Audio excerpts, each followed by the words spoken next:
जयति जय जय मा सरस्वती, जयति वीणा धारिणी, जयति पदे मा शना माता, जयति शुभ वरदायिनी। प्रेम से बोलिए सरस्वती माता की जय। ओम नमः शिवाय। आप सभी भक्तों को बसंत पंचमी की बहुत बहुत शुभकामनाएं। हिंदू धर्म में बसंत पंचमी के दिन सरस्वती माता की पूजा की प्रथा सदियों से चली आ रही है। मान्यता है कि सृष्टि के निर्माण के समय देवी सरस्वती बसंत पंचमी के दिन ही प्रकट हुई थी। इस दिन देवी सरस्वती की आराधना करने से ज्ञान, विवेक, बुद्धि, कला और विद्या की प्राप्ति होती है।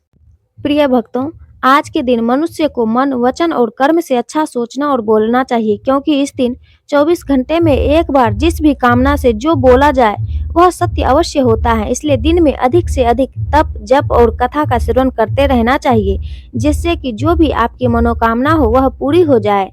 और भगवान कृष्ण ने स्वयं माता रानी को वरदान दिया था कि आज माघ मास शुक्ल पक्ष की पंचमी को समस्त विश्व माता सरस्वती को विद्या, ज्ञान की देवी के रूप में पूजिए। कहते हैं कि भगवान श्री कृष्ण ने सबसे पहले देवी सरस्वती की पूजा की। तो प्रिय भक्तगणों, अपने सुख, समृद्धि और ज्ञान, बुद्धि में बढ़ोतरी के लिए आइए माता सरस्वती का ध्यान करते हुए कथा का श्रवण करते हैं। इससे पहले आपसे निवेदन है, वीडियो को लाइक करके कमेंट में सरस्वती माता की जय अवश्य लिखें और कथा को पूरा जरूर सुनें। माँ सरस्वती आपकी मनोकामनाएं पूर्ण करें। यह उस समय की बात है जब सबसे पहले माता पराशक्ति प्रकट हुई। उन्होंने भगवान शिव, विष्णु और ब्रह्मा जी का आवाहन किया। जब यह तीनों देव उपस्थित हुए तो देवी माँ पराशक्ति ने तीनों देवताओं से अपने अपने गुण के अनुसार देवियों को प्रकट करने का अनुरोध किया। भगवान शिव ने तमोगुण से महाकाली को प्रकट किया, भगवान विष्णु ने रजोगुण से देवी लक्ष्मी को तथा ब्रह्मा जी ने सतगुरु से देवी सरस्वती का आवाहन किया। जब यह तीनों देवियां प्रकट हुई तब जिन देवों ने जिन देवियों का आवाहन किया था उन्हें देवी सृष्टि संचालन हेतु माता पराशक्ति ने भेंट दिया। प्रिय भक्तगणों, माता पराशक्ति और भगवान विष्णु के कहने पर ब्रह्मा जी ने सृष्टि का निर्माण किया। सृष्टि का निर्माण कार्य पूरा करने के बाद ब्रह्मा जी ने जब अपनी बनाई सृष्टि को देखा तो पाया कि पृथ्वी देखने में तो बहुत ही सुंदर थी, लेकिन चारों ओर केवल मौन और उदासी छाई थी। कहीं कोई ध्वनि, कोई संवाद नहीं था, सुनसान था, प्रतीक हो रहा था। कहने का तात्पर्य यह है कि पृथ्वी में कहीं भी कोई ध्वनि या संगीत नहीं था, जिस कारण पक्षियों के चहचहाना, नदियों के बहने, हवा की सरसराहट इत्यादि कुछ भी सुनाई नहीं पड़ रहा था। यह देखकर भगवान ब्रह्मा अपनी संरचना पर अत्यंत ही दुखी हो गए कि यह मृत शरीर की भांति शांत है, इसमें ना तो कोई स्वर है ना वाणी। अपनी उदासीन सृष्टि को देखकर ब्रह्मा जी को अच्छा नहीं लगा। ब्रह्मा जी भगवान विष्णु के पास गए और अपनी उदासीन सृष्टि के विषय में बताया। सृष्टि की कमी को दूर करने के लिए मां पराशक्ति दुर्गा के शरीर से एक तेज उत्पन्न हुआ। वह उनसे श्वेत वस्त्रों में 4 हाथों वाली एक दिव्य प्रकट हुई। उन्होंने अपने दोनों हाथों में वीणा पकड़ रखी थी, तीसरे हाथ में वर्णमाला और चौथे हाथ में पुस्तक ली रखी थी। उस नारी का नाम उन्होंने सरस्वती रखा। अब मां सरस्वती के प्रकट होने पर ब्रह्मा जी ने उन्हें सृष्टि में स्वर भरने का आदेश दिया। तब माता सरस्वती ने प्रकट होते ही अपने वीणा से मधुर संगीत बजाया। वीणा का संगीत बजते ही विश्व के समस्त प्राणियों में वीणा का विकास हुआ। वायु में सरसराहट होने लगी, जलधारा में कोलाहल हुआ, पूरा विश्व मानो चहक सा उठी। पूरी पृथ्वी में विभिन्न प्रकार की ध्वनियां गुंजायमान हो उठी। इससे ब्रह्मा जी अति प्रसन्न हुए। उन्होंने सरस्वती जी को वीणा की देवी के नाम से संबोधित करते हुए बागेश्वरी नाम दिया। सरस्वती माता के हाथों में वीणा होने के कारण उन्हें वीणामयी भी कहा गया है। उसके बाद मां आदि शक्ति ने ब्रह्मा जी से कहा कि जिस प्रकार मां लक्ष्मी भगवान विष्णु की आदि शक्ति हैं, मां पार्वती महादेव की, उसी प्रकार मां सरस्वती आपकी आदि शक्ति और धर्म पत्नी होगी। इसलिए बसंत पंचमी को मां सरस्वती के जन्म दिवस के रूप में मनाया जाता है। इसी दिन से ही बसंत ऋतु की शुरुआत हो जाती है। तो प्रिय भक्तगणों, इस शुभ अवसर पर विद्या की देवी माता सरस्वती की महिमा को समझने के लिए एक सच्ची और बड़ी ही दुर्लभ कथा का श्रवण करते हैं। बहुत समय पहले की बात है। चेन्नई, जिसका नाम पहले मद्रास हुआ करता था। बहुत समय पहले वहां एक ब्राह्मण रहा करता था। पहले के समय में कहा जाता था कि सरस्वती और लक्ष्मी जी की आपस में नहीं बनती थी, इसलिए वहां सरस्वती के पुजारी ब्राह्मण निर्धन रहा करते थे। प्राचीन परंपरा के अनुसार शिष्यों को पढ़ाता था। गुरुकुल की परंपरा के अनुसार शिष्य उसके लिए गांव-गांव जाकर भिक्षा मांगते। भिक्षा में जो भी मिलता था उसी से उनका गुजारा हो रहा था। कि ऐसे ही एक समय ब्राह्मण की पत्नी के बच्चा होने वाला था। ऐसे में ब्राह्मण की पत्नी को चिंता होने लगी कि उसकी संतान का पालन पोषण इतनी गरीबी में कैसे होगा। इसी बात को लेकर वह अक्सर ब्राह्मण को उसकी गरीबी के लिए ताने मारने लगी। वह कहती कि ना जाने मुझे किन कर्मों की सजा मिली है, जो मेरा विवाह मेरे पिता ने एक कंगाल से कर दिया। प्रिय भक्तगणों, ब्राह्मण को यह बात अच्छी ना लगी। ताने सुन सुनकर वह परेशान हो चुका था। फिर एक दिन उसने एक फैसला लिया और अपने सबसे प्रिय और सूझबूझवान शिष्य को बुलाकर सारी जिम्मेदारी उसे दे दी। उसके बाद 4-5 महीने में लौटने का आश्वासन देकर धन कमाने राजधानी चल गया। ब्राह्मण के जाने के बाद वह शिष्य ने अपनी सारी जिम्मेदारियां ईमानदारी के साथ निभाने लगा।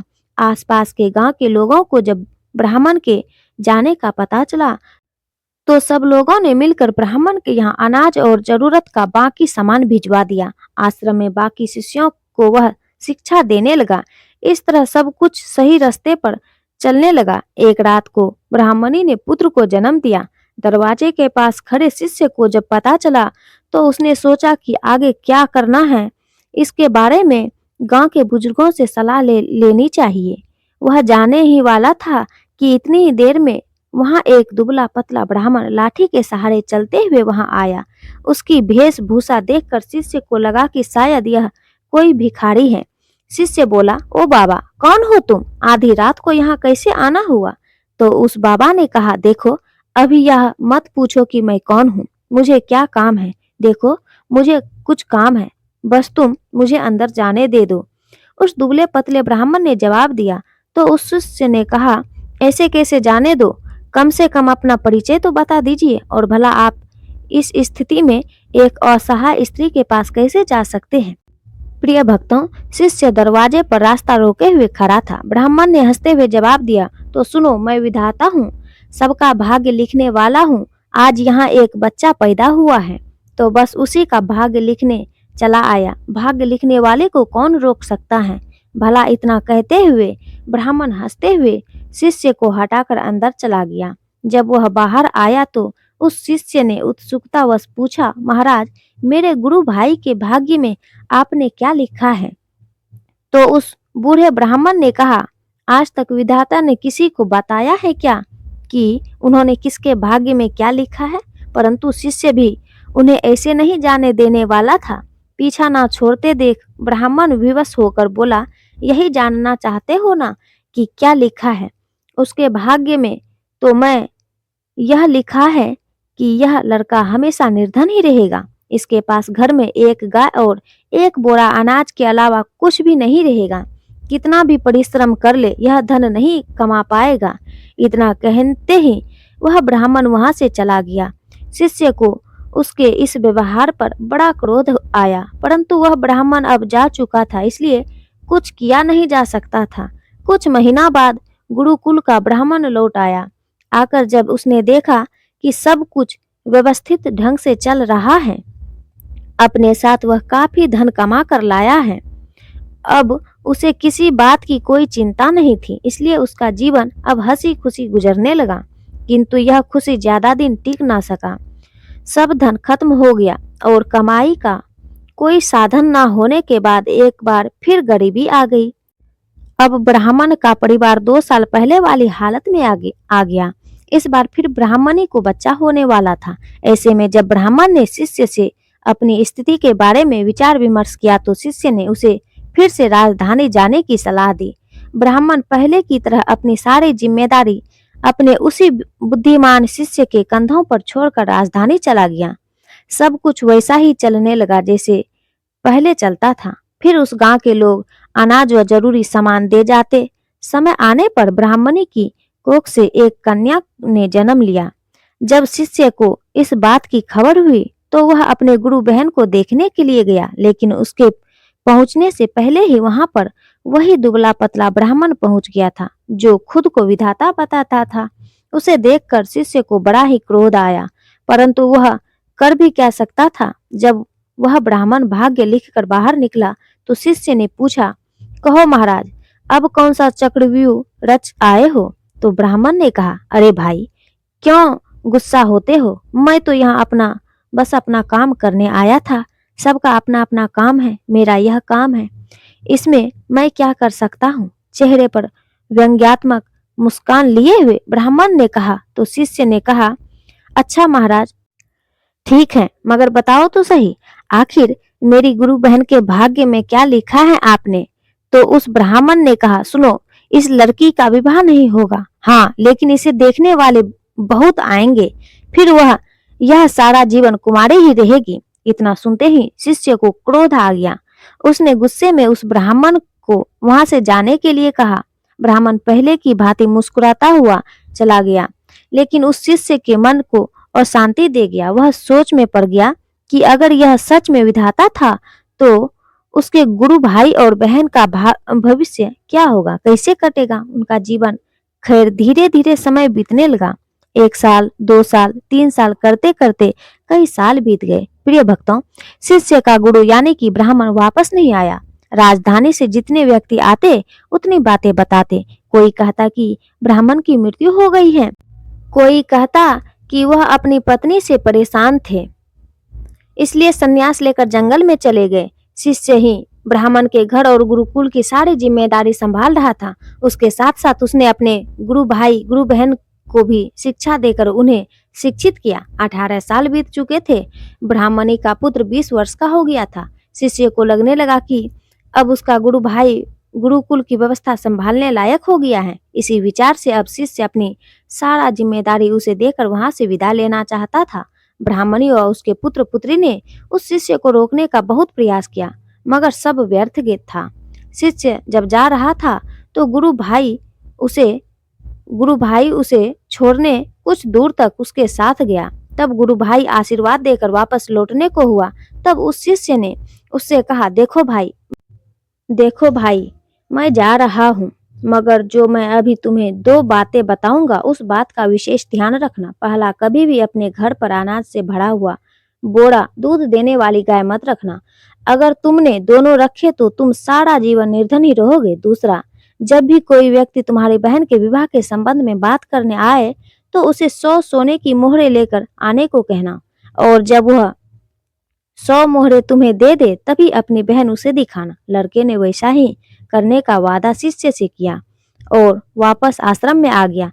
प्रिय भक्तों, अगले दिन एक पुरोहित के यहाँ से एक दुधारू गाय और एक बोरा अनाज उस लड़के के घर भिजवा दिया गया। लड़के ने उसी समय गाय और अनाज का बोरा बेच दिया। उसके अगले दिन फिर किसी ने एक बोरा अनाज, एक दुधारू गाय भेजी। लड़के ने फिर वैसा ही किया। अब आए दिन गाय और अनाज के बोरे आने लगे। लड़का उन्हें अपने वादा के अनुसार बेचता गया। इससे उसका भाग्य बदल गया और जल्दी ही वह धनी हो गया। थोड़े ही दिनों में उसकी बहन के विवाह की उम्र भी हो गई। विवाह के लिए कई लोग लड़के से संपर्क करने लगे। उस लड़के का अपना वचन याद आया। उसकी बहन को जो भी देखने आता वह उससे 100 स्वर्ण मुद्राएं लेता। इस तरह वह और भी धनी हो गया। उसका जीवन सुखमय हो गया। इस तरह कई साल बीत गए। एक दिन उस शिष्य का मन हुआ कि क्यों न अपने गुरु के परिवार को देख लिया जाए कि उसका भाग्य कैसा चल रहा है। इसी विचार के कारण चल दिया। अभी वह गांव के बाहर ही पहुंचा था कि वही दुबला पतला ब्राह्मण एक गाय, एक बोरा अनाज, पोटली में मुद्राएं ले जाते हुए दिखा। शिष्य ने आवाज लगाते हुए कहा, अरे महाराज, कहाँ जा रहे हैं? ब्राह्मण ने उसकी ओर देखा और गुस्से में ऊंची आवाज में बड़बड़ाना शुरू कर दिया। ब्राह्मण ने कहा, आ गए जले पर नमक छिड़कने? देख लो, यह सब तुम्हारा ही किया धरा है। रोज एक दूध देने वाली गाय, एक बोरा अनाज और 100 मुद्राएं देते देते मेरी ऐसी की तैसी हो रही है। दिमाग काम नहीं करता है। तुम्हारे इस चक्रव्यूह से मैं कैसे निकलूं? तो शिष्य ने कहा, मेरा चक्रव्यूह? महाराज, आप भूल रहे हैं, भाग्य तो आप ही लिखते हैं। फिर भला कैसे आपको किसी भी चक्रव्यूह में फंसा सकता हूँ? शिष्य ने मजाक करते हुए कहा।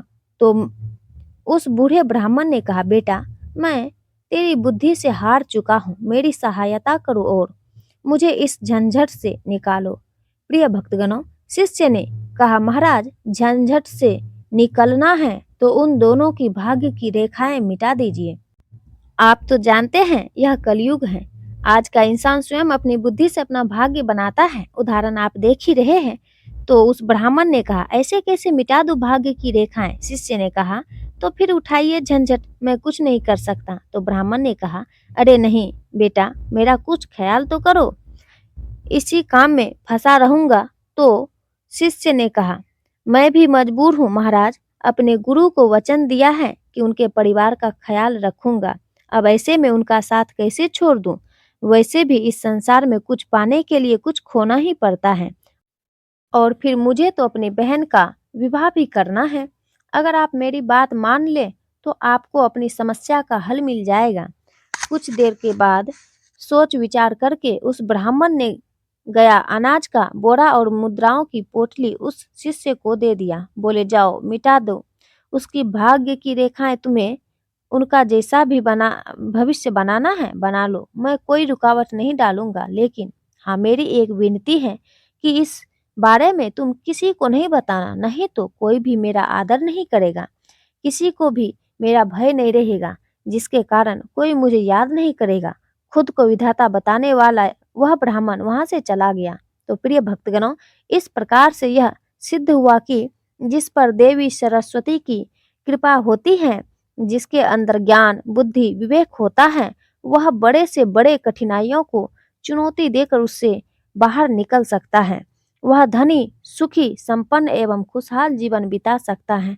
जब हमारे पास ज्ञान और बुद्धि रहेगी तो लक्ष्मी अपने आप चली आएगी। जहाँ लक्ष्मी होती है वहाँ विष्णु जी तो होते ही हैं। इसलिए कहते हैं कि माता सरस्वती का आदर करिए, उन्हें नमस्कार करिए, प्रणाम कीजिए, और बसंत पंचमी के इस शुभ अवसर पर माता को याद करते हुए उन्हें नमन कीजिए। तो आइए माँ सरस्वती की कृपा पाने के लिए माता सरस्वती की वंदना मिलजुल कर करते हैं। हे हंस वाहिनी ज्ञानदायिनी, अम्ब विमलमति दे, अम्ब विमलमति दे। हे हंस वाहिनी ज्ञानदायिनी, अम्ब विमलमति दे, अम्ब विमलमति दे। जग सिर मोर बनाए, भारत वह बल विक्रम दे, वह बल विक्रम दे। हे हंस वाहिनी ज्ञानदायिनी, अम्ब विमलमति दे, अम्ब विमलमति दे। जग सिर मोर बनाए, भारत वह बल विक्रम दे, वह बल विक्रम दे। साहसशील हृदय में भर दे, जीवन त्याग तपोमय कर दे। संयम सत्य स्नेह का वर दे, हे हंस वाहिनी ज्ञानदायिनी, अम्ब विमलमति दे, अम्ब विमलमति दे। स्वाभिमान भर दे, स्वाभिमान भर दे। हे हंस वाहिनी ज्ञानदायिनी, अम्ब विमलमति दे, अम्ब विमलमति दे। जग सिर मोर बनाए, भारत वह बल विक्रम दे, वह बल विक्रम दे। लव कुश ध्रुव प्रहलाद बने, हम मानवता का त्रास हरे। हम सीता सावित्री दुर्गा माँ, फिर घर घर भर दे, फिर घर घर भर दे।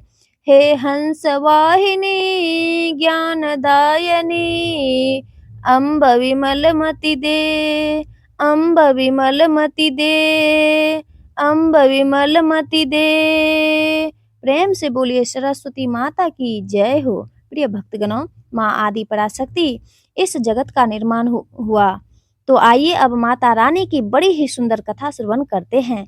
पूर्व दिशा की माता पार्वती स्वरूप अवसान माता की कथा। इनकी कृपा से धन धान्य की प्राप्ति होती है। एक गांव में एक सास और बहू रहा करती थी। बहू अपने सास से बहुत ज़्यादा गुस्सा करती थी, क्योंकि सास थोड़ा सा बूढ़ी हो चुकी थी और वह कुछ काम भी नहीं कर पाती थी। तो इस प्रकार करते करते दोनों में कलह बनती जा रही थी। हमेशा बहू सास को ताने देती रहती थी कि आप अम्मा जी कुछ काम नहीं करती हो, आपसे कुछ नहीं हो सकता, घर बैठे रहती हो। अम्मा बेचारी लाचार थी तो कुछ बोलती नहीं। एक दिन बहू ने कहा, अम्मा आप बैठी नहीं रह सकती हो, आप घर में ही हो तो कुछ काम आपको करना ही पड़ेगा। सास ने कहा, इस उम्र में मैं क्या करूं, क्या कर सकती हूँ बहू, इस उम्र में अगर तुम मुझे रोटी नहीं दे पाओगी तो फिर क्या होगा, मैं कहाँ जाऊंगी, क्या करूंगी। बहू ने कहा, एक काम करिए, आप सुबह दूध बेच आया करिए, पूरे गांव में आपसे मैं 1 महीने का पूरा हिसाब अंत में लूँगी। बेचारी सास अब सोच रही थी कि इस उम्र में मैं सुबह सुबह दूध लेकर पूरे गांव गली गली कैसे जाऊंगी। सोचा कि चलो कोई बात नहीं, जाना तो पड़ेगा ही, अब लाचारी है, मजबूरी है तो जाना पड़ेगा। सुबह हुई, जल्दी डब्बा लेकर बहू ने भर दिया। बोला, दूध बेचकर आओ, जल्दी आना दूध बेचकर, और महीने का महीने आपसे हिसाब लिया करूँगी। अब आप घर में बैठ नहीं सकती। सास जाकर एक पीपल के पेड़ के नीचे बैठ गए और सोचने लगी बैठे बैठे कि इस बुढ़ापे में क्या क्या दुख देखना मिलता है। देखिए, मेरी अपनी बहू ने मुझे घर में ऐसे ऐसे ताने दे रही हैं कि घर में बैठकर खाती हो, अब मैं कैसे गली गली जाकर दूध बेचूं।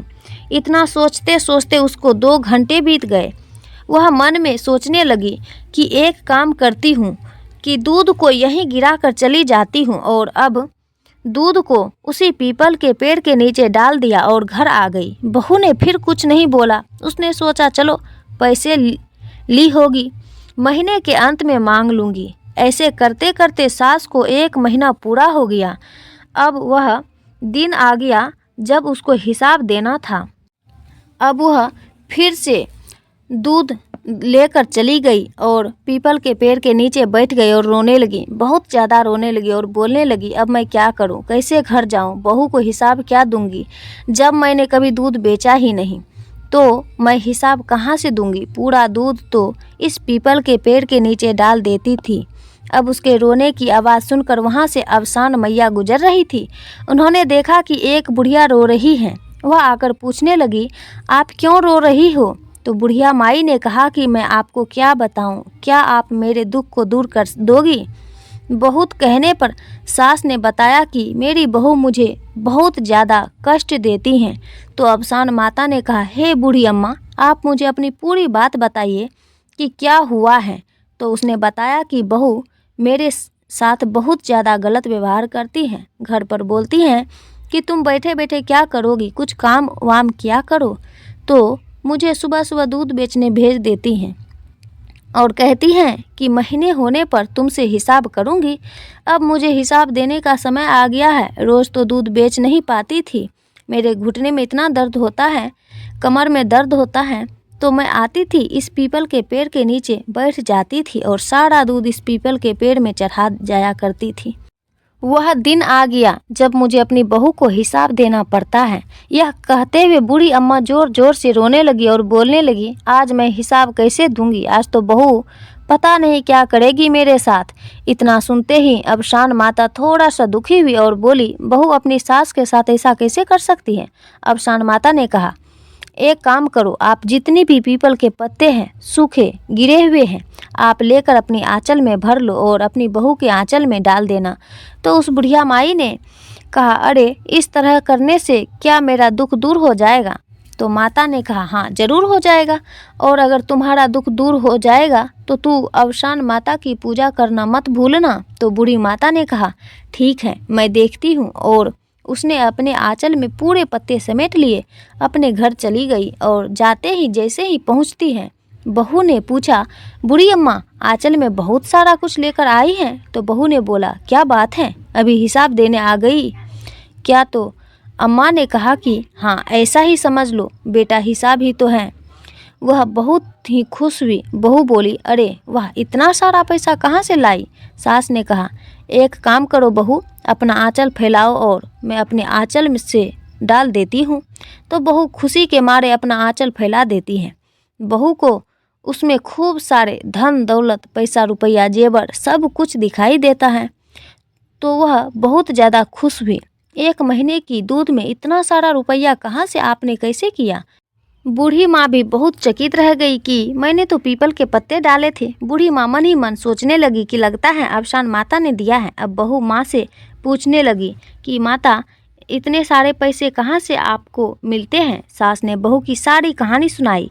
बहू कहने लगी, कल से दूध लेकर मैं जाऊंगी। एक काम करो, अब मुझे बताओ कि क्या क्या आपने किया था। पूरा विधि सहित वैसे ही करूंगी, शायद अवसान माता मुझे भी दे दे। बूढ़ी अम्मा ने कहा कि करके देख लो। अब सुबह हुई, बहू भी अपना दूध लेकर आई और पीपल के पेड़ के नीचे चढ़ाकर चली आई। 1 महीना बीत गया, तब बहू जाकर बैठकर रोने लगी कि मैं कैसे हिसाब दूंगी, क्या करूंगी। यह सुनकर अवसान माता बहू से पूछने लगी कि क्या हुआ है। तो उसने झूठ में ही बोल दिया कि मेरी सास मुझे ज़्यादा परेशान करती है। मुझसे बोलती है कि दूध बेचकर पैसे लेकर आओ। मैं क्या करूं? मैं दूध तो इसमें चढ़ा दी, अब क्या करूं? तो अवसान माता ने कहा, एक काम करो, पीपल का पत्ता अपने आंचल में भर लो और लेकर जाओ, अपने आंगन में रख देना। उसने कहा, ठीक है। खुशी खुशी वह लालची बहू पीपल के सारे पत्ते अपने आंचल में इकट्ठा कर लेती है और भागते हुए आंगन में आ गई। जैसे ही उसने आंगन में डाला तो देखा उसमें बिच्छू, सांप, दुनिया भर के जीव जंतु पड़े थे और उसकी तरफ दौड़ने लगे। तब वह अवसान माता के पास गई तो माता ने कहा, तू अपने सास के साथ बहुत ज़्यादा गलत व्यवहार करती थी। वह बता रही थी कि उन्हें 2 रोटी खाने को नहीं दे रही थी, तो इसलिए तुम्हारे साथ ऐसा ही हुआ है। तो वह बहू अवसान मैया से हाथ जोड़कर क्षमा मांगने लगी। प्रिय भक्तगणों, माता बड़ी दयालु है। उसको रोते हुए देखकर उसे क्षमा कर दिया और कहा, अपनी सास की खूब सारी सेवा करो, अच्छे से घर में मिलकर बांटकर दोनों लोग रहो और गुरुवार आए तो अवसान माता की पूजा कर अवसान मैया की आरती करो, अवसान माता की कथा सुनो। तुम्हारे घर में धन दौलत की कभी कमी नहीं रहेगी। बहू ने अपनी सास से क्षमा मांगी और घर में दोनों खुशी खुशी रहने लगे। खूब विधि विधान से आवाहन कर अवसान माता का गीत गाकर पूजा किया। तो जिस प्रकार अवसान माता ने उस बूढ़ी सास की लाज बचाई, घर में सुख शांति दी, उसी प्रकार माता रानी आप सभी भक्तगणों पर अपनी कृपा दृष्टि बनाए रखना। जय माता दी। प्रिय भक्तगणों, अब आइए सुनते हैं पश्चिम दिशा की माता आस माता की कथा। इनकी कृपा से खोया हुआ मान सम्मान पुनः प्राप्त होता है तथा घर में सुख समृद्धि आती है। पुराने समय में असलिया नाम का एक व्यक्ति एक नगर में रहा करता था। उस असलिया को जुआ खेलने की रुचि थी। वह सदैव ब्राह्मणों को भोजन भी कराता था। वह हारे या जीते, वह सदैव ब्राह्मणों को भोजन कराता था। इस तरह से जुआ खेलते रहने और ब्राह्मणों को भोजन कराते रहने से उसकी भाभियों को यह सब पसंद नहीं आता था। इस तरह कुछ समय ऐसा चलता रहा, लेकिन एक दिन उसकी भाभियां परेशान होकर उसको अपने घर से बाहर निकाल दिया। इस तरह घर से निकाल देने पर वह दुखी हुआ, सोचने लगा कि कैसे अपना जीवन जीना है। इस तरह सोचते विचारते हुए वह घूमते घूमते दूसरे नगर में पहुंचा। वह आस माता का नाम मन में दोहराते हुए जगह नगर में भ्रमण करने लगा और एक जगह जाकर बैठ गया। उसने आसपास के लोगों के द्वारा नगर में प्रचारित किया कि एक उच्च कोटि का जुआ खेलने वाला आया है। यह बात उस नगर के राजा को कानों तक पहुंची। उस नगर के राजा ने अपने सिपाहियों को भेजकर उसको जुआ खेलने के लिए बुलाया। इस तरह असलिया सिपाहियों के साथ नगर के राजा के दरबार में जा पहुंचा। राजा को नमस्कार करता है। तब राजा उसका परिचय पूछते हैं। तब वो अपना पूरा परिचय देता है। तब राजा कहते हैं कि तुम अपने आप को उच्च कोटि की जुआरी समझते हो, तो मुझे जुआ में हरा कर दिखाओ। तब असलिया जुआरी बोलता है कि हे राजा जी, आपसे मेरी कहाँ तुलना है। मैं एक जुआ खेलने वाला और आप तो इस नगर के स्वामी हैं। मैं जुआ में जीत गया तो मेरे द्वारा जीती गई कोई भी वस्तु आपस नहीं लेना और मेरे प्राणों की रक्षा का वचन देना। राजा बोला कि हे जुआ खेलने वाले असलिया, तुम जुआ में जीत जाओगे तो तुम्हारे द्वारा जीती गई कोई भी वस्तु तुमसे वापस नहीं ली जाएगी और तुम्हारे प्राणों की कोई तरह का खतरा नहीं होगा। इस नगर का राजा ईश्वर को साक्षी मानकर वचन देता है। इस तरह वचन देने के बाद राजा और असलिया के बीच जुआ कार्यक्रम शुरू हुआ। उस जुआ कार्यक्रम में कभी राजा की बाजी होती तो कभी असलिया की बाजी होती। इस तरह काफ़ी समय तक जुआ का खेल चलता रहा और राजा अपनी सभी वस्तुओं को हार रहे थे। तब राजा अपनी सभी वस्तुओं को हार गए। तब असलिया बोला कि हे महाराज, अभी आप अपनी सभी हारी हुई वस्तुओं को वापस जीत सकते हैं। आपके पास आपका राज्य जुआ के खेल में दांव पर लगाइए, जिससे आप वापस जीत सकते हैं। राजा ने बिना सोचे विचारे अपना राज जुआ के खेल में दांव पर लगा दिया और अपने राज्य को जुआ में हार गए। इस तरह वचनबद्ध राजा कुछ नहीं कर सके। अपने राज्य उस जुआ खेलने वाले असलिया को देकर नगर छोड़कर राजा वहां से चले गए। असलिया इस तरह खुद उस नगर को जीतकर राजा बन गया।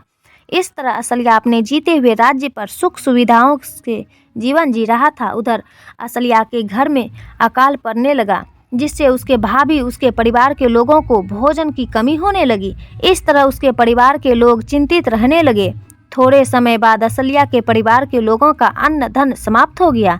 तब उनको किसी दूसरे नगर के लोगों से ज्ञात हुआ कि दूसरे नगर में तुम्हारा भाई, पुत्र और तुम्हारा देवर राजा बन गया है और वह उस नगर में पूरी तरह खुशहाली है। तुम अब अपने भाई असलिया के पास क्यों नहीं चले जाते हो? इस तरह उसके परिवार के सभी लोग, जिनसे उनकी माता, भाई और भाभी उनको देखने और उससे मदद के लिए उसके नगर की ओर चल पड़ते हैं। जब ये सब उस असलिया के नगर में पहुंचते हैं और उसको देखते हैं, तब उसकी माँ अपने बेटे को राजा बना देखकर आंखों में आंसू आ गए। राजा के रूप में असलिया अपनी माता को इस तरह रोते देखकर अपनी माता के चरणों को स्पर्श करता है। तब उसकी माता ने कहा, मैं आस माता के व्रत का उद्यापन करूंगी। सब लोगों ने घर जाकर आस माता का व्रत किया और उद्यापन किया। हे आस माता, जैसे तुमने असलिया को राजपाट दिया, वैसे ही सबकी मनोकामनाएं पूर्ण करना, सबका खोया हुआ मान सम्मान उन्हें प्राप्त कराना और व्यक्ति के घर में सुख समृद्धि लाना। जय हो आस माता।